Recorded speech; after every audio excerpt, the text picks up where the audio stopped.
Hey guys, Vile Self here, and I just got a bit of Destiny beta gameplay to run in the background for this topic commentary. Today I'm going to talk a bit more about the topic of graphic parity among platforms. And in my last video I explained what this parity means for upcoming games and how it affects the owners of certain platforms. In this video, I'm going to downright explain why parity among platforms is not a good thing and why it's completely wrong and unjust. Game developers should be focused on one thing, and that is creating the best games possible for us, the gamers.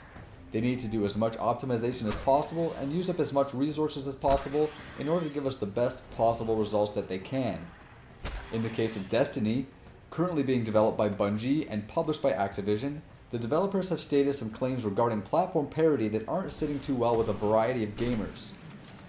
Jason Sossman, who is the environment artist at Bungie, was quoted saying, "A lot has to do with performance. We're cross-platform, so we need to be very delicate with all four consoles, making sure that they have the same experience, that it looks as good as possible as they possibly can on all these consoles, and a lot goes into that, from geometry to textures to post effects to particles to how many players you get on the screen. We're always balancing that out to make sure everyone gets the same experience."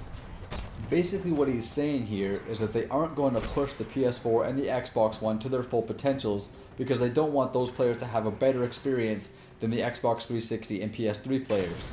There was a lot of speculation whether or not this is just a cover-up excuse due to the possible fact that they simply couldn't get the game running at 1080p 60 on the Xbox One, and were striving for parity between that and the PS4. Ghost runs on PS4 in 1080p at 60 frames per second. The Last of Us has high graphical fidelity and it runs at 1080p at 60 frames per second on the PS4. There's really no reason why Bungie couldn't get Destiny running at 1080p 60 on the PS4 if they tried. The fact that they aren't pushing it in order to create a balanced experience for everyone is complete bullshit. We all bought new consoles because we want a better and more advanced gaming experience than what we've been playing for nearly the past 9 years on the last generation. Another example of this is Sledgehammer Games in the development of Call of Duty Advanced Warfare, which coincidentally is also published by Activision. Creative director Brett Robbins was quoted saying, "You know, we always strive for complete parity across all of our platforms, and you know this year will be no different." If they can get both the Xbox One and the PS4 running in 1080p at 60 frames per second, then that's wonderful, but don't do it for the sake of them being the same. Do it because you push the limits of both consoles and were able to achieve those results. Sledgehammer Games should be saying, "We will be pushing both consoles to their limits and doing our best to extract as much power out of each that we possibly can." None of this parity bullshit. Maybe you're sitting there right now wondering why I think this whole parity thing is bullshit. Well, let's put things into perspective, since that's a good way to get an understanding of how this is affecting certain people. If you were an Xbox One owner and you love your Xbox One and enjoy it thoroughly, how would you feel if developers started saying that they were going to make all of your games on par with the Wii U's potential?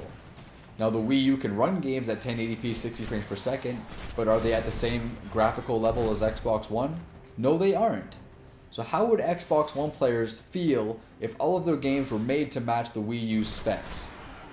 Again, if you were a PC player and you loved your high graphical fidelity on your gaming rig, how would you feel if the developers capped the graphics potential of all of your games at a level that matched the Xbox One or PS4? You'd be pretty damn pissed about that.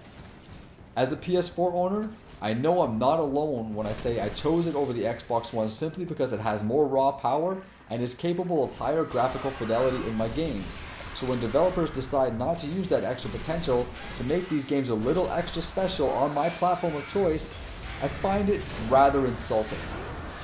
And back to the coincidence I pointed out regarding both Advanced Warfare and Destiny being published by Activision, taking that a little further may be a hint at something that is hiding under the table.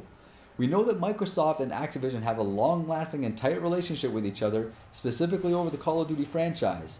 We also know that Bungie and Microsoft have a long-lasting history with each other as well.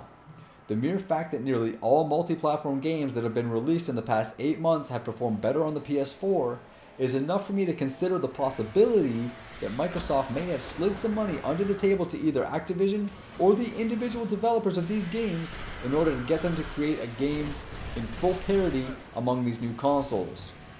This may be an unfair accusation to make, but considering the fact that there's no good reason for either Bungie or Sledgehammer not to push each console as far as they can, is enough reason for me to think that some bribery may be going on behind the scenes. To put a little bit more credibility to my theory, Microsoft has gone on record with a different sort of parity clause regarding indie games being published on Xbox One. Basically, they won't allow any indie games to be published on Xbox One unless it hasn't been published anywhere else first. In other words, if a company like House Marquee wanted to develop Resogun for Xbox One, they couldn't, simply because it was released on the PS4 first. That just goes to show you the kind of weight Microsoft likes to throw around in the gaming industry, so I don't think bribery in order to make their console look on par with something that's technically superior is really that hard to comprehend. But anyways guys, that's all I really have to say about this topic. Feel free to discuss it in the comments below, or you can follow me on Twitter at VileSelf, and we can discuss or debate there as well. I want to thank you guys for watching. If you're new to my channel, please hit that subscribe button. I appreciate all of the support you guys have been giving me, and I will be having a video coming out very soon regarding a giveaway that I am doing to celebrate surpassing 1,000 subscribers, which I'm totally happy about, and I couldn't thank you guys enough. But until then, hope you guys are enjoying this Destiny beta. I hope you guys enjoyed this video. VileSelf out.